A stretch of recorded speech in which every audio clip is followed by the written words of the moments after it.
El amor ágape en el matrimonio consiste en que la felicidad de la persona con la que estás casado es antes que tu felicidad.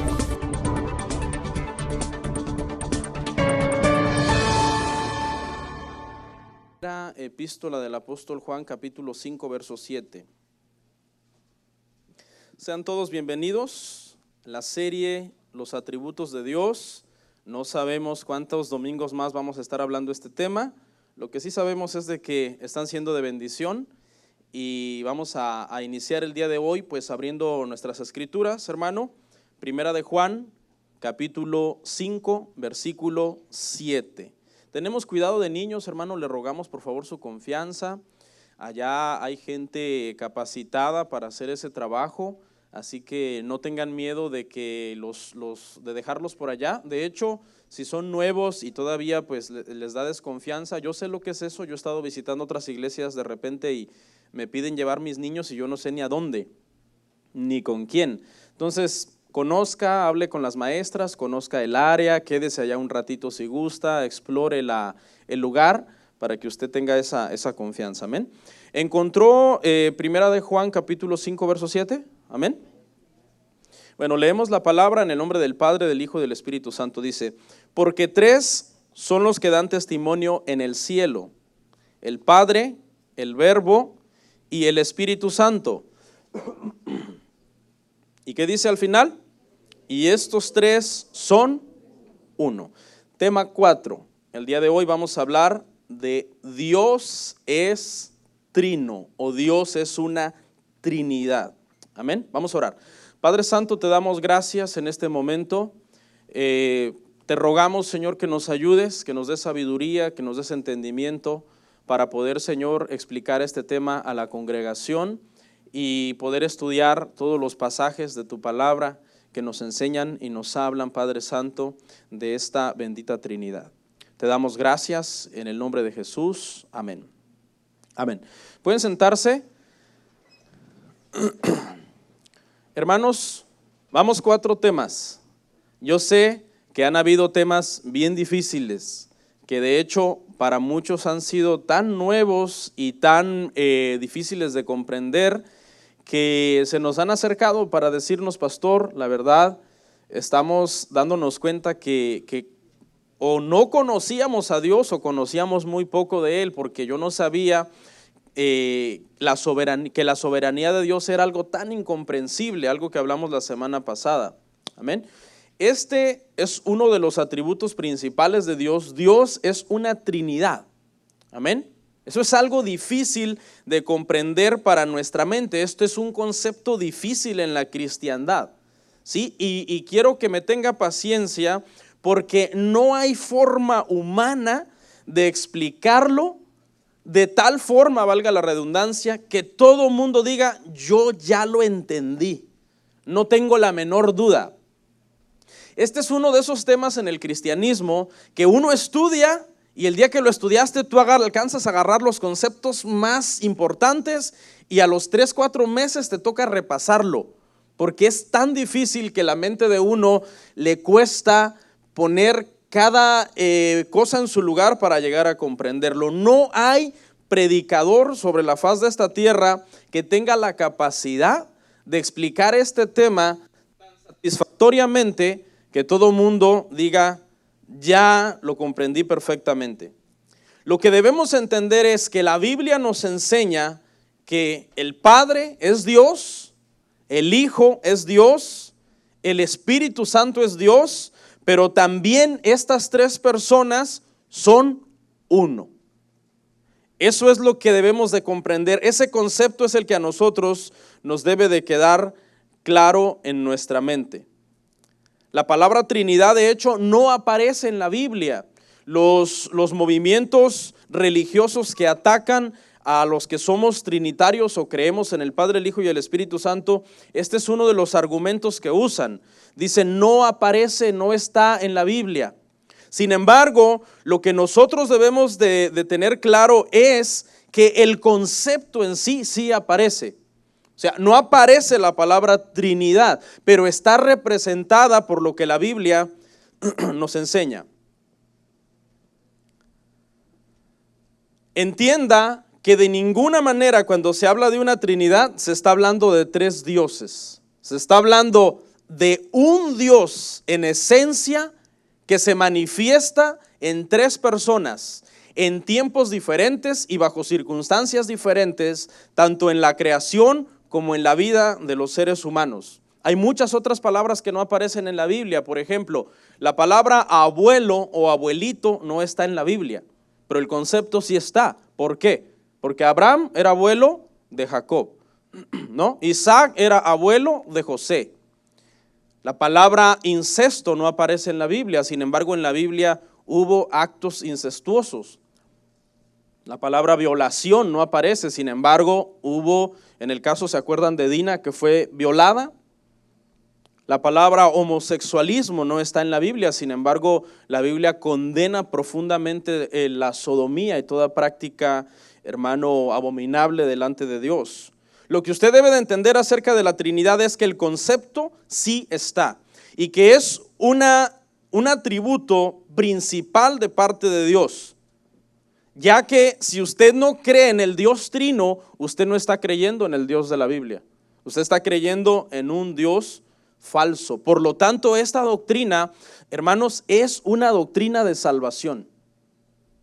Es una doctrina básica para la vida de nosotros como cristianos. Algunos dicen es una contradicción, pero no es una contradicción. Quizás es un misterio que nuestra mente humana no alcanza a comprender, pero eso no significa que sea una contradicción. Mire, lo puse en una ecuación para que entendamos por qué muchas veces pensamos que es una contradicción.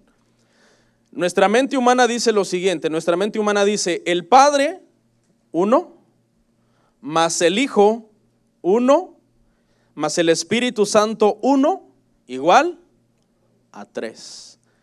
Eso es lo que nuestra mente humana procesa. Pero yo le quiero decir, hermano, que este concepto no tiene que ver con aritmética, no tiene que ver con matemáticas. No es una cuestión en donde Dios nos manda que nos pongamos a sumar las personas de la Trinidad para que nosotros llegamos al resultado de cuántos dioses hay. Es un misterio para nuestra mente humana, como muchos misterios que contiene la Biblia. La Biblia contiene muchos misterios que no podemos entender. En la Biblia hubo el caso de animales que hablaron, de cosas que flotaron en el agua, siendo su masa o su composición atómica más densa que el agua.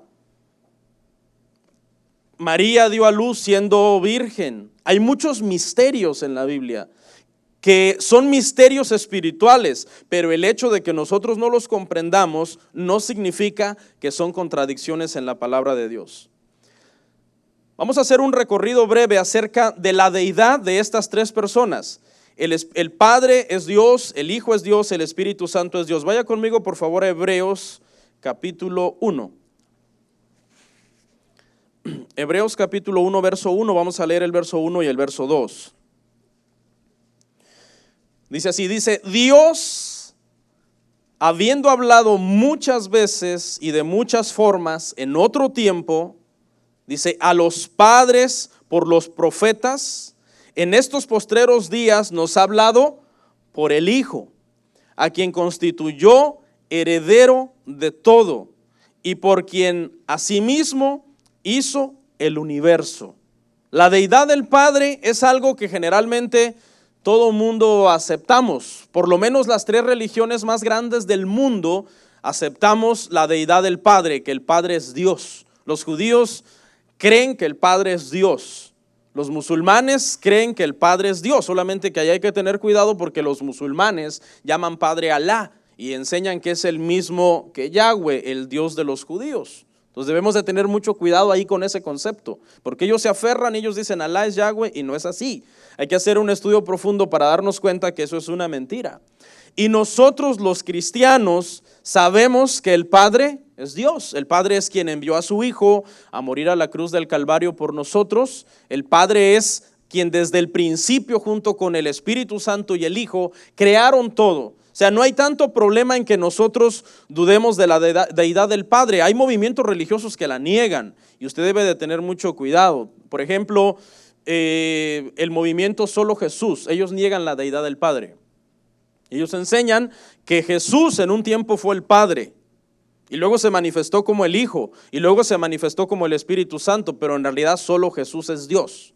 Hechos 2:38 es su tema de ellos. Tienes que bautizarte solo en el nombre de Jesús y punto.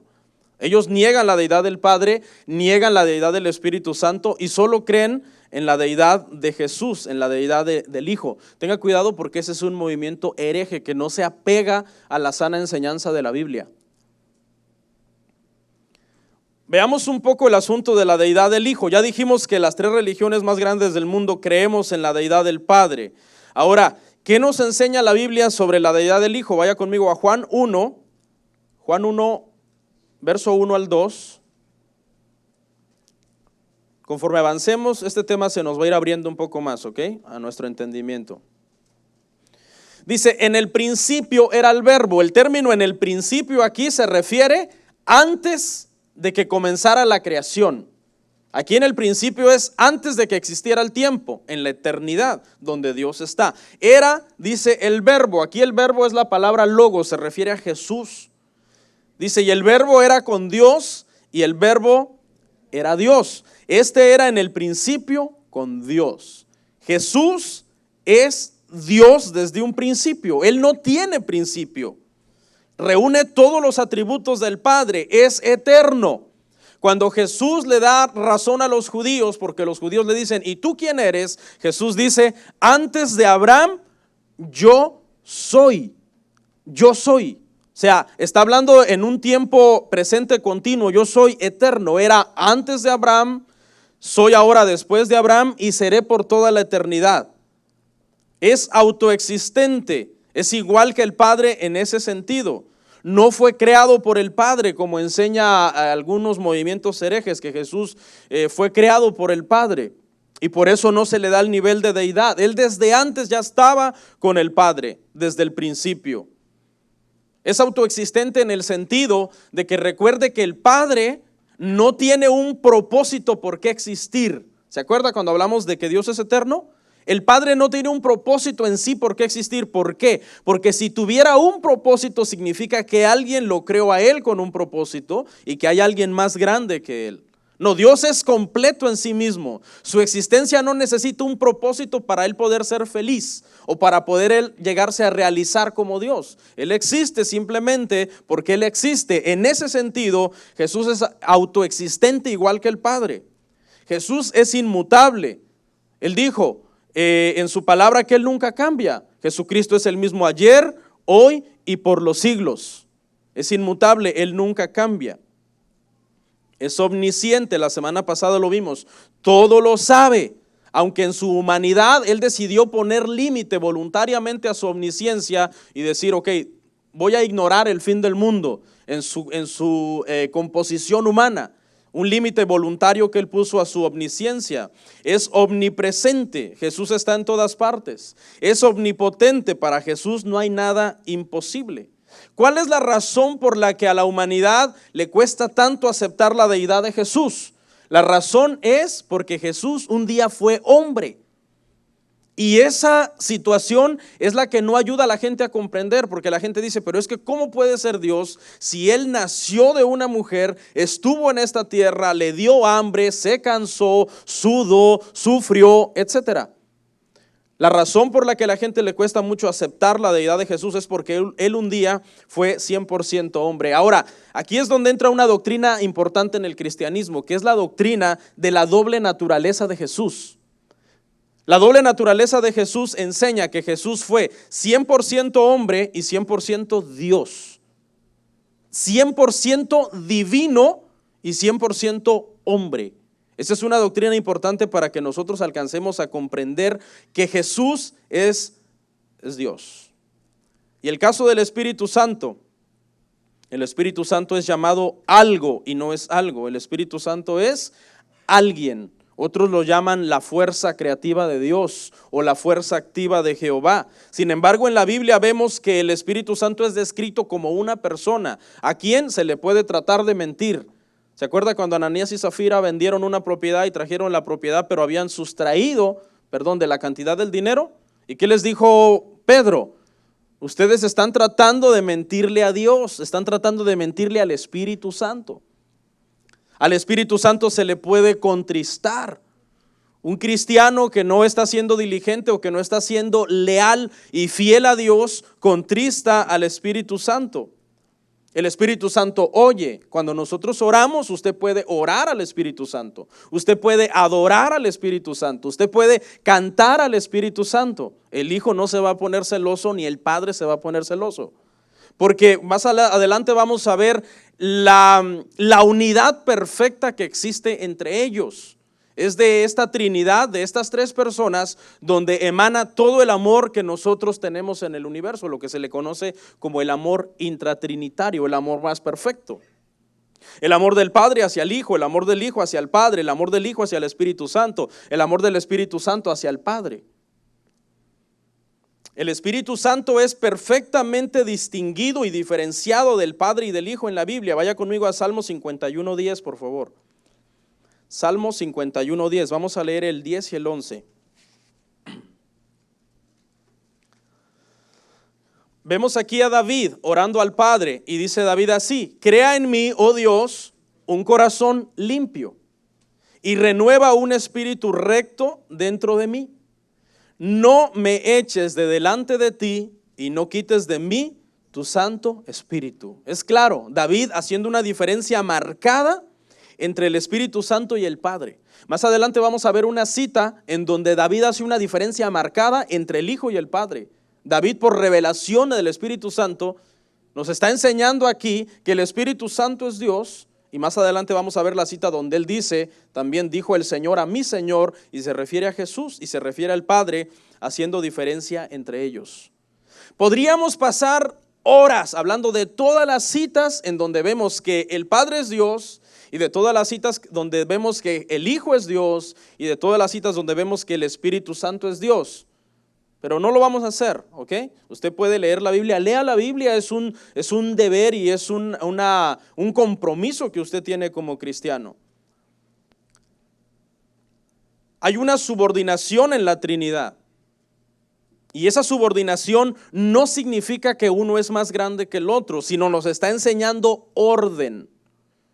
Jesús dijo que el Padre era su cabeza, que la mujer se sometiera al marido, que el marido fuera cabeza de la mujer, que Cristo fuera cabeza del marido, y dijo Cristo: así como el Padre es cabeza mía. Hay una subordinación, hay misiones diferentes que cada uno de ellos hizo en su tiempo. Es el Hijo el que fue enviado a morir a la cruz, no el Padre. Es el Espíritu Santo el que desciende en Pentecostés sobre los creyentes, no el Hijo. Pero entienda que ninguna de esas misiones es inferior, y que por lo tanto al ser esa misión inferior hace a esa persona de la Trinidad inferior. Lo único que nos está enseñando el Señor es orden. Por ejemplo, hermanas, ¿quién fue puesto por Dios para que sea cabeza en su casa? ¿Hermanas? Yo, dicen muchas. Calmadas. Fue puesto el hombre, aunque les duela. ¿Y por qué? ¿Porque el hombre es más inteligente? ¿Porque el hombre es mejor? No, por orden. Dios pone al hombre como cabeza de la familia. ¿Y luego qué? Que Cristo sea la cabeza de ese hombre. ¿Y luego qué? Que el Padre es la cabeza de Cristo. La cabeza en el sentido que es el que lo envió, que es el que le dio la misión. Por eso es que hay una subordinación voluntaria, perfecta en la Trinidad de Dios. Le voy a dar una definición de Trinidad. La Trinidad es un Dios, escuche, un Dios. Nosotros creemos en un solo Dios. Pastor, pero no dice que son tres personas. Sí, pero es que tres personas no son tres dioses. La esencia es una, ahorita lo vamos a entender.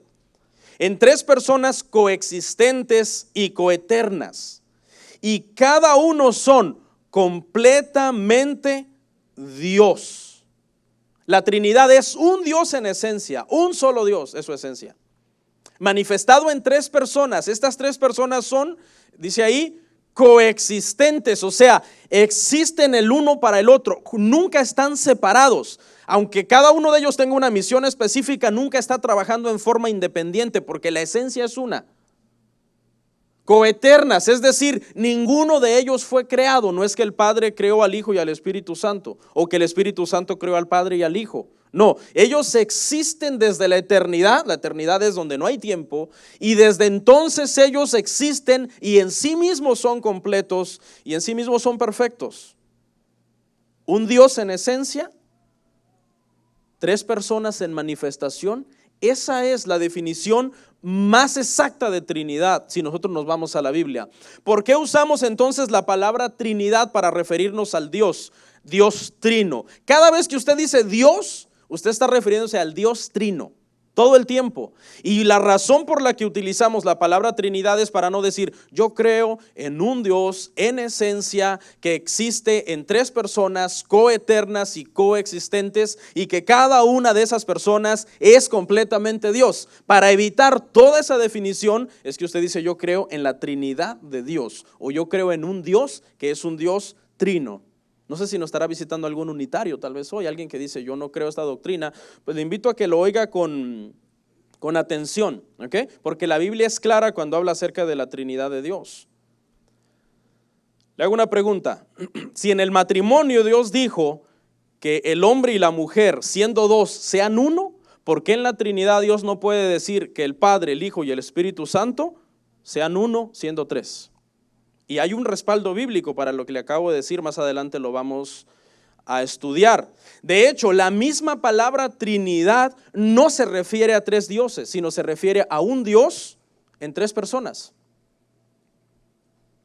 Por favor, ponme esa definición de la palabra Trinidad, me parece que la trajimos.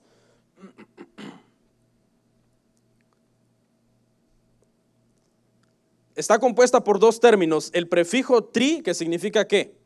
Tres. Y luego la siguiente parte de la palabra, que es lo que sigue, que es nidad, se toma de unidad. Se refiere a tres en uno. La misma palabra Trinidad, de hecho algunos dicen yo creo en la triunidad de Dios. En lugar de decir la Trinidad de Dios, dicen yo creo en la triunidad. Es decir, tres personas que son un solo Dios. ¿Sí ve? La misma palabra Trinidad no está promoviendo una creencia politeísta de creer en muchos dioses. La misma palabra Trinidad, triunidad, está promoviendo un solo Dios en tres personas.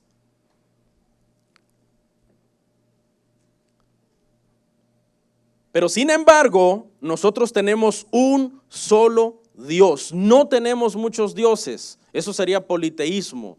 Los paganos que tienen muchos dioses tienen el Dios del fuego.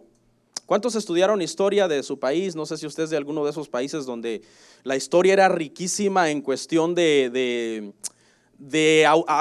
autóctona, es decir, que los mayas, que los aztecas, que los toltecas, no sé, me parece para allá, para Sudamérica, los incas, Centroamérica, los mayas, ¿me entienden? En México, las culturas que predominaron, los aztecas, etcétera. ¿Y qué nos enseñaron cuando estudiamos acerca de estas culturas? Que tenían el Dios del fuego, el Dios del agua, el Dios del maíz, la diosa de la fertilidad, el Dios del sol, Huitzilopochtli, me acuerdo que aprendí allá en México. El Dios del sol. Eso es paganismo y eso es politeísmo, tener un Dios para cada una de las bendiciones que el pueblo necesita. Nosotros tenemos un solo Dios para todas las bendiciones, es el Dios trino, es el Dios Padre, el Dios Hijo, el Espíritu Santo, y los tres son uno. ¿Entendió ese concepto? Por eso no somos politeístas. Los judíos de hecho nos acusan a los cristianos de idolatría, porque ellos dicen, los cristianos tienen tres dioses, ellos tienen al Padre, al Hijo y al Espíritu Santo, y nosotros solamente tenemos a Yahweh. Sin embargo, hermano, hoy vamos a ver que de donde se toma esa cita, esa creencia judía, allí mismo, en el original, no se refiere a un Dios único. Es la Shema, ¿usted se acuerda? Ese Deuteronomio 6:4. Ahí es donde se toma la creencia de que Dios es solamente uno y que cuando se trata de entender a la luz de tres personas no lo creen. Shema Yisrael, Adonai Eloheinu, Adonai Echad. Esto es algo que los judíos se levantan y lo recitan todas las mañanas. Echad. Y esa palabra Echad es uno. Deuteronomio 6:4, por favor, vaya conmigo. Vamos a estudiarla para ver y entender esta cita, que es un argumento contra la Trinidad.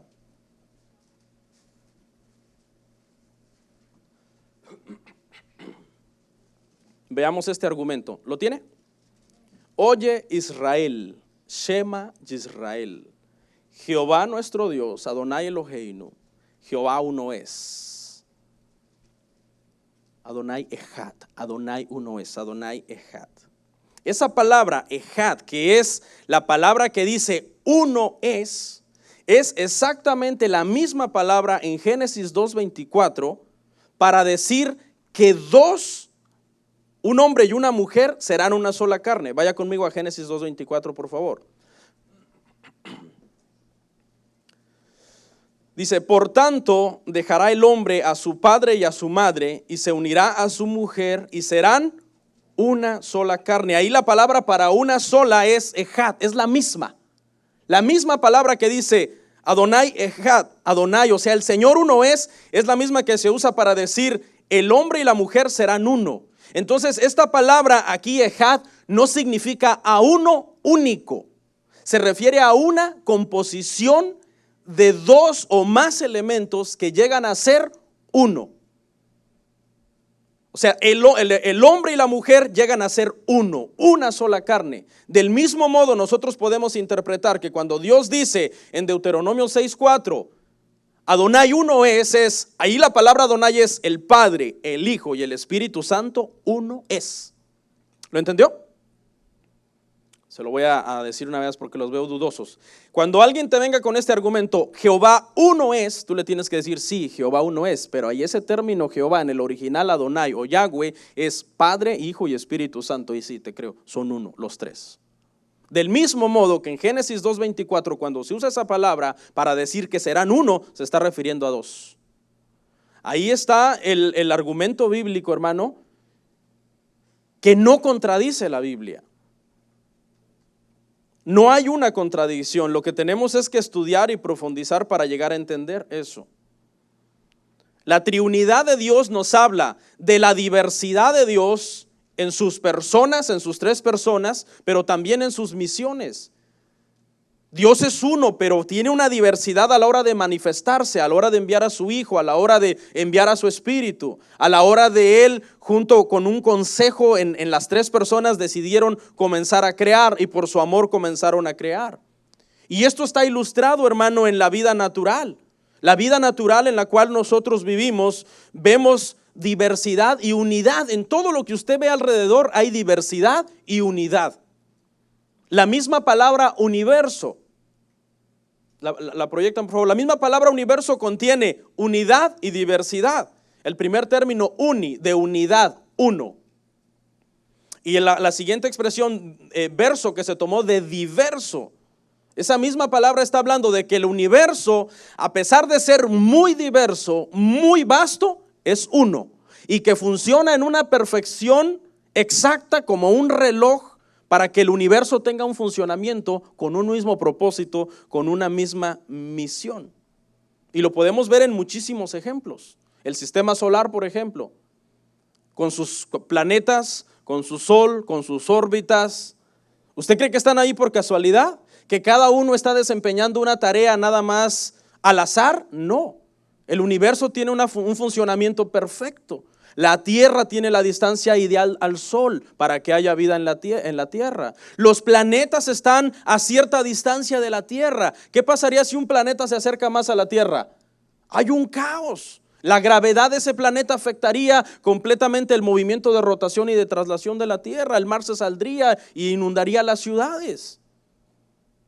El universo es vasto, pero esa diversidad no significa que está desconectado una cosa del otro. No, están perfectamente comunicados para llegar a una unidad perfecta.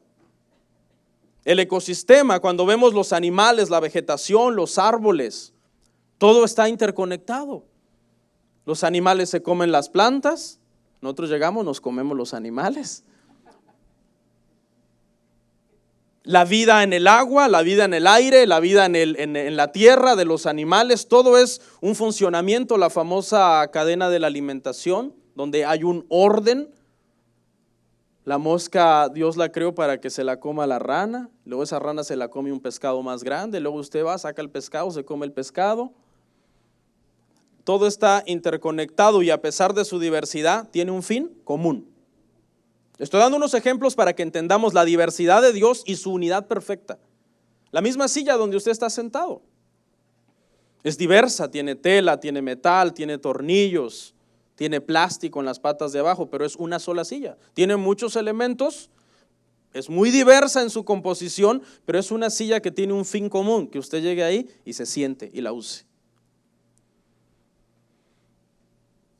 En la palabra comunidad también vemos cómo Dios habla de lo que es diversidad y unidad al mismo tiempo. La misma palabra comunidad, del latín communitas, se refiere a un grupo de individuos que tienen cosas en común, como el idioma, como las costumbres, como los valores. Ponme la definición, por favor. La ubicación geográfica, etcétera. Son muchos haciendo uno. La ciudad es una comunidad, todos funcionamos en un orden perfecto. Debemos de respetar las leyes de la ciudad, respetar a las autoridades, respetar la policía, etcétera, porque hay leyes que nos rigen. La escuela es una comunidad, todos están ahí con un fin común, los maestros para enseñar, los alumnos para aprender, todo tiene un fin común. La familia es la comunidad más perfecta diseñada por Dios. Un hombre y una mujer que hacen una pareja, que siendo dos son uno y luego nacen los hijos y pasan de ser una pareja a ser ¿qué? Una comunidad. Porque dos es pareja, pero más de uno ya es una comunidad. La iglesia fue dejada por Dios para ser una comunidad. No lo busque porque esta no la traigo. Juan 17:22. La gloria que me diste yo les he dado para que sean uno. Así como nosotros somos uno. Esta es la razón por la que nos reunimos a adorar, nos reunimos a oír la palabra, nos reunimos a tomar la cena del Señor. ¿Por qué? Porque Dios nos dejó siendo una comunidad de diversos individuos. ¿Para qué? Con el fin de que nosotros lleguemos a ser uno. Comunidad. El primer término común se refiere a uno. A un grupo, que tiene rasgos en común. Y la palabra unidad, que llegan a ser uno. El Padre, el Hijo y el Espíritu Santo son tres personas en una sola esencia, en un solo Dios. De hecho, la teología sistemática, hermano, se dedica una ciencia completa al estudio de cada una de las personas de la Trinidad. La teología propia estudia al Padre, la cristología estudia al Hijo, la neumatología estudia al Espíritu Santo. ¿Por qué? Porque es que la Biblia es vasta en esta doctrina. Esta doctrina no se puede negar en la Biblia. Aunque la revelación fue progresiva, conforme pasó el tiempo de la Escritura, fue siendo más claro. Desde el principio Dios se manifiesta como un Dios trino. En el principio Dios creó los cielos y la tierra. Y la palabra para Dios es Elohim. Y todo término hebreo que acabe en im es plural. Elohim, dioses. ¿Cómo tenemos que interpretar Génesis 1:1 para que no caigamos en idolatría? A la luz de Deuteronomio 6:4, que dice que es Ejad, que es uno, pero que no se refiere a uno solo, sino a dos o más que llegan a ser uno. La revelación es progresiva. El Señor se revela como Elohim, como no un solo Dios único en persona, sino como una composición, y luego conforme avanza la Biblia se va revelando más. De hecho, esto es algo que se debe de estudiar. Lo que se conoce como la revelación progresiva es que Dios fue dando, conforme la Biblia se fue escribiendo, fue dando más información de una doctrina o más detalles de una doctrina que la Biblia, que la iglesia profesa. Esto no significa que el Antiguo Testamento sea menos revelado que el Nuevo, porque en el Antiguo Testamento la revelación fue menor y en el Nuevo fue más progresiva y más completa. Sin embargo, cuando nosotros llegamos a Mateo 3, 16, 17, pasa de ser algo progresivo y no específico a ser algo claro e innegable. Vaya conmigo a Mateo, por favor, 3, 16, que es el día que se bautizó nuestro Salvador. Y veamos ahí.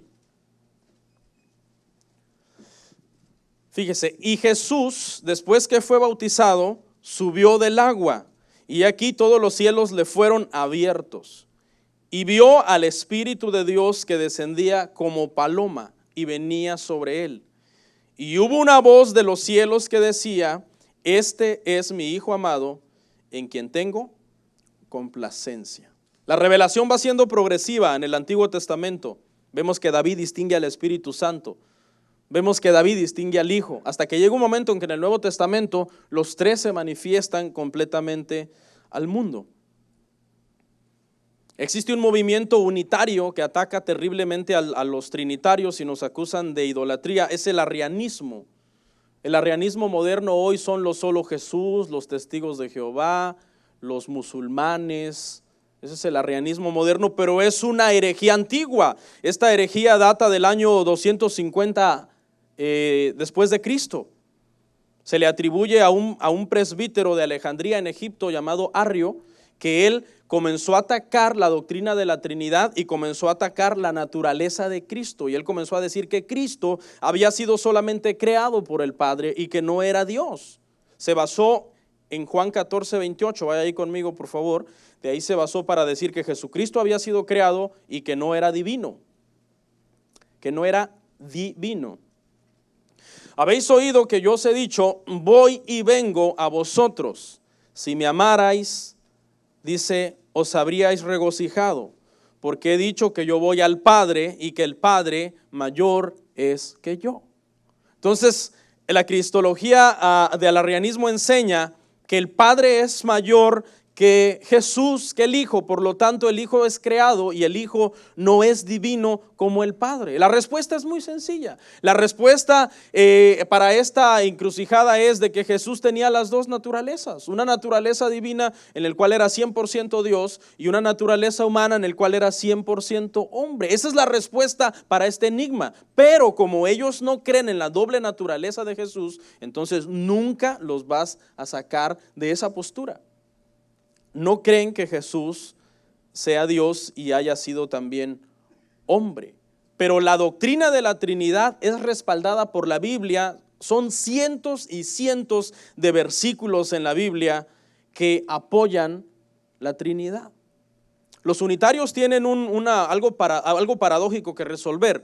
Porque si usted le dice a un unitario, ¿usted cree que Dios es amor? El unitario le va a decir que sí. Pero el simple hecho de afirmar que Dios es amor es una contradicción si tú crees que Dios es solo una persona.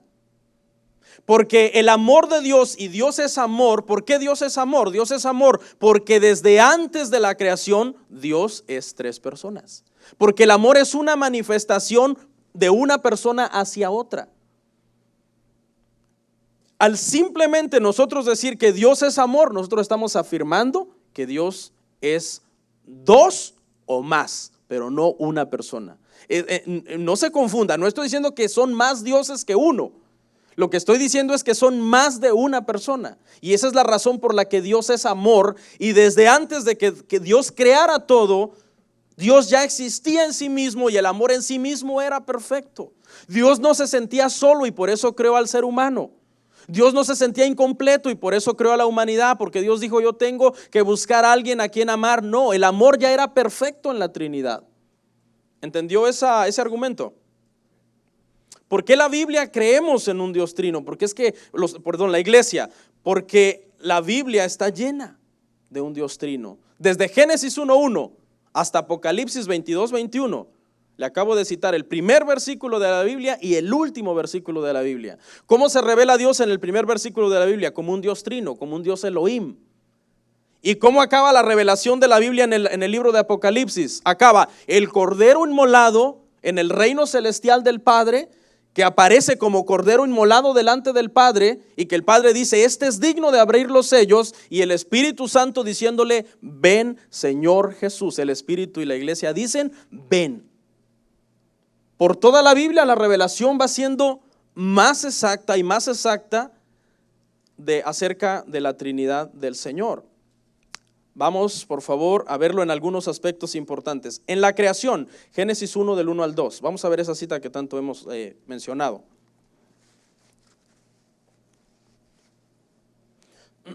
¿Vemos la Trinidad en la creación? Claro que sí, Génesis 1 del 1 al 2. En el principio creó Dios los cielos y la tierra. ¿Y cómo estaba la tierra? Desordenada y vacía. Las tinieblas estaban sobre la faz del abismo y el Espíritu de Dios se movía sobre la faz de las aguas. Vemos aquí al Dios Elohim, al Dios Padre, al Dios Hijo, al Dios Espíritu Santo, activos en la creación, porque todo lo que hizo el Padre, el Espíritu Santo fue el agente creativo, y todo lo hizo para la gloria de su Hijo, porque dice que en Él existen y subsisten todas las cosas, sean tronos, sean dominios, sean principados, todo fue hecho por Él y para Él, para el Hijo, porque el Padre ama al Hijo. Recuerde que es el amor más perfecto que existe. Esa es la razón por la que Dios nos ama a nosotros. Y ya le mencioné y vuelvo a ratificar que no puede usted interpretar Génesis 1:1 aisladamente, a menos que usted lea Deuteronomio 6:4. Esos dos van juntos, se interpretan el uno al otro. Es el peligro de que mucha gente a veces quiere interpretar un texto aisladamente sin leer el contexto, tanto inmediato como el contexto general en toda la Biblia. No cometa ese error, porque va usted a cometer herejías, va a caer en una herejía. Abraham recibió a un Dios trino en su casa. Génesis 18 del 1 al 2, por favor. Mire qué revelación tan extraordinaria esta revelación. Génesis 18 del 1 al 2 dice: después le apareció Jehová en el encinar de Manré, estando él sentado a la puerta de su tienda en el calor del día. Y alzó sus ojos y miró, y he aquí 3 varones que estaban junto a él. Y cuando los vio, salió corriendo de la puerta de su tienda a recibirlos y se postró en tierra. Esto no es otra cosa más que una manifestación de la Trinidad de Dios. Dios recibió al Señor, recibió a Jehová Abraham en una manifestación de 3 personas. La Trinidad se encarnó, se materializó para poderle aparecer a un hombre muy especial, el padre de la fe, el amigo de Dios. Así es llamado Abraham, padre de la fe, el amigo de Dios. Veamos a David, que es figura también del reinado de Jesús, el reinado davídico. Habló también de un Dios plural. Salmos 110:1. Jehová dijo a mi Señor, ¿cómo? Jehová es el Señor, pero le dijo a mi Señor: siéntate a mi diestra hasta que ponga a tus enemigos por estrado de tus pies. Aquí hay 2 señores. Aquí está Jehová, que es el Señor, y luego está Jesús, que es el Señor de David. Y describe lo que pasó en el ministerio de Jesús. Usted sabe cuando Esteban está siendo apedreado y él dice que ve el cielo abierto, y ¿qué dice? Veo a Jesús sentado a la diestra del poder de Dios. Se cumplió esta palabra profética que le había sido revelada a David por el Espíritu Santo. Ya vimos en un verso anterior que David hace diferencia, Salmo 51:10, entre el Espíritu y el Padre. Y ahora David hace una marcada diferencia aquí entre el Padre y el Hijo. E interesantemente, hermano, en Génesis encontramos muchos ejemplos de un lenguaje plural, donde no está hablando una sola persona. Por ejemplo, cuando Dios hizo al hombre en Génesis 1:26, Él dice: hagamos. ¿Hagamos? Pues ¿cuántos son? Son 3. Y luego en Génesis 3:22, cuando Adán ha pecado y el Padre dice: he aquí que es como uno de nosotros. Y luego cuando construyen la torre de Babel en Génesis 11:7, esas citas no las traigo, dice: descendamos y confundamos su idioma, su lenguaje. Manifestaciones en plural, términos en plural. Muchos el día de hoy se creen demasiado inteligentes para creer en la triunidad de Dios, pero no se trata de inteligencia, se trata del testimonio que da la Biblia acerca de esta doctrina, y el testimonio es arrollador. La Biblia es extensiva en apoyar la doctrina de la Trinidad. Podríamos pasar semanas viendo todas las citas, pero la doctrina de la Trinidad, que le quede claro, es una doctrina 100% bíblica. No es una contradicción, es un misterio, como muchos otros misterios que hay en la palabra de Dios y que nuestra mente finita no los alcanza a comprender, porque la mente de Dios es infinita. Estamos limitados por nuestra humanidad y Dios no está limitado. Él es eterno, Él es todopoderoso. Vaya por favor conmigo a nuestra última cita de hoy, Romanos 11:33.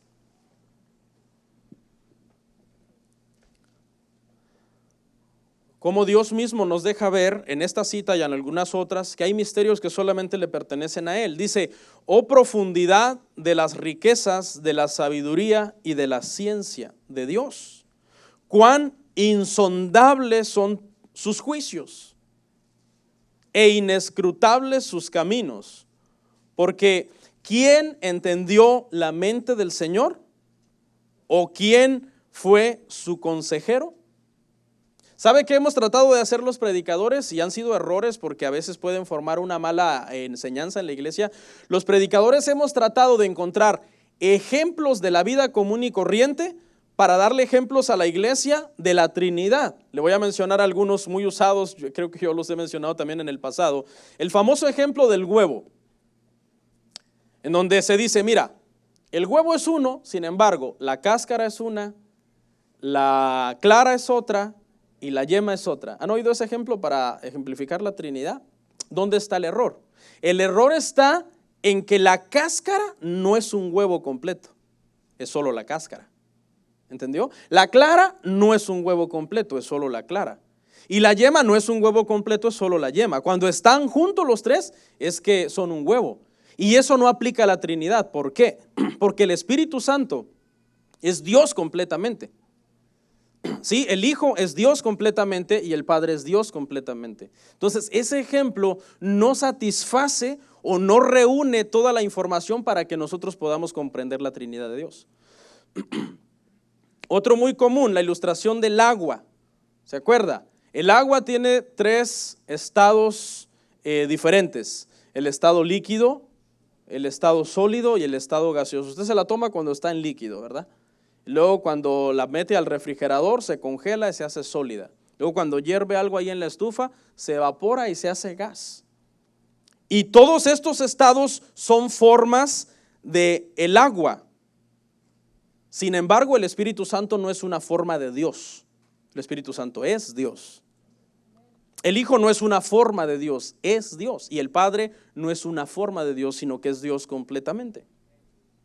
Y el último ejemplo que usamos también es que así como el ser humano es espíritu, alma y cuerpo, del mismo modo Dios es Padre, Hijo y Espíritu Santo, pero uno. Porque razonamos y decimos, si yo estoy compuesto por espíritu, alma y cuerpo, y esas tres partes forman mi persona, entonces Dios está compuesto por Padre, Hijo, Espíritu Santo, y esas tres partes forman su persona. No, son tres personas diferentes. Y nosotros con nuestras tres partes formamos una sola persona. Si usted separa el espíritu mío, o sea, para eso ya estoy muerto. Desde ahí ya morí. Porque una vez que el espíritu sale del cuerpo, ¿qué pasa? El cuerpo colapsa y uno muere. Mi alma va ya a recibir juicio, mi espíritu vuelve a Dios y mi cuerpo pues hay que enterrarlo. No se pueden separar. Sin embargo, el Padre, el Hijo y el Espíritu Santo se pueden separar para hacer sus misiones, pero siguen siendo uno. ¿Lo comprendió? Por eso ningún ejemplo humano o de la naturaleza humana, que es un ejemplo finito creado por nosotros mismos, va a poder describir la divinidad y la Trinidad de Dios. ¿Por qué? Porque estamos tratando de describir a un Dios infinito con un ejemplo finito. ¿Entendió? O sea, no crea que usted va a salir de esta conferencia saltando y diciendo, por fin entendí qué es la Trinidad. Tráiganme aquí un cuaderno que les voy a hacer una ecuación mágica y va a resolver el enigma. No, es un misterio. Deuteronomio 29:29 dice que las cosas reveladas son para los hijos y las secretas son para el Señor.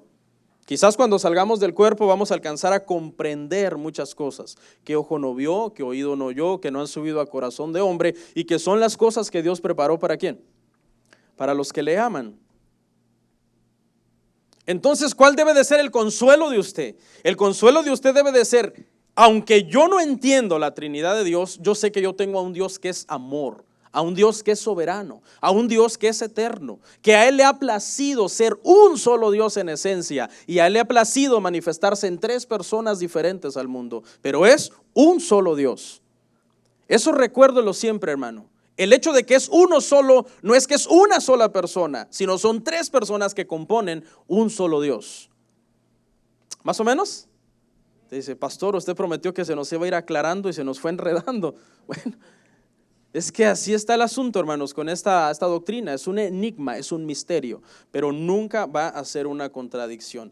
Voy a concluir con 7 declaraciones sobre la Trinidad que me gustaría que tome nota. Número 1, la doctrina de la Trinidad es una doctrina bíblica. Así que usted, hermano, crea en la Biblia y vaya contra el mundo. Contra todo el que niegue la Trinidad, usted tenga cuidado, porque usted se está apoyando en la Biblia. Y si no me cree a mí, pues lea más la Biblia, porque está llena desde Génesis hasta Apocalipsis de esta doctrina. Número 2, la doctrina de la Trinidad es una doctrina de salvación. ¿Por qué? Porque si tú no crees en el Dios Trino, tú estás creyendo en un Dios falso. Pastor, aunque yo crea solo en Jesús, pues te hace falta revelación, porque Jesús también se manifestó o es también el Padre, el Hijo, el Espíritu Santo. El Padre es completamente Dios, el Hijo es completamente Dios y el Espíritu Santo es completamente Dios. O sea, no tiene la revelación completa del tema de Dios. Por eso estamos viendo estos temas, para que ustedes tengan la revelación completa de los atributos de Dios. 3, la doctrina de la Trinidad no es una contradicción, sino es un misterio. ¿Sí? Tal vez usted no la entiende, pero eso no significa que no es una doctrina bíblica. La doctrina de la Trinidad, 4, no tiene una explicación convincente para nuestra mente humana. No hay ningún ejemplo finito que podamos tomar de la vida natural para traer una ilustración tan espiritual y que nos resuelva el enigma. No existe ningún ejemplo en esta tierra. 5, Dios es un ser en esencia, pero 3 en persona. Cada persona de la Trinidad es completamente Dios y los 3 son uno. Aún siendo distintos, son uno. 6, hay herejías como el arrianismo que atacan la Trinidad, pero no tienen estas herejías el respaldo de la Biblia. No tienen el respaldo de la Biblia. La Biblia respalda la doctrina de la Trinidad. Los padres de la iglesia, o sea, los discípulos de los apóstoles, creyeron en el Padre, en el Hijo y en el Espíritu Santo. Porque este es un argumento que el arrianismo toma. Dice, no, es que los padres de la iglesia, como Clemente, que fue discípulo de Pedro, o Policarpo, que fue discípulo de Juan, entre muchos otros que yo le podía mencionar, dicen, no, ellos no creían en la Trinidad fue algo inventado, dicen. Hasta la Biblia se alteró para respaldar más la doctrina de la Trinidad, y la doctrina de la Trinidad es una doctrina pagana, que viene de los cananeos y de Babilonia, y que Roma adaptó para infiltrar esa doctrina trinitaria pagana a la Biblia y que los cristianos fuéramos trinitarios. No es cierto. Los padres de la iglesia, los discípulos de los apóstoles, creyeron en un Dios trino, en Dios Padre, en Dios Hijo y en Dios Espíritu Santo. Y 7, con esto concluimos. Dios permite que aún en el universo, en la comunidad y en la vida natural, podamos ver diversidad y unidad. Y esto nos habla y nos enseña de un Dios trino que se manifiesta en 3 personas. ¿Ok? Vamos a orar.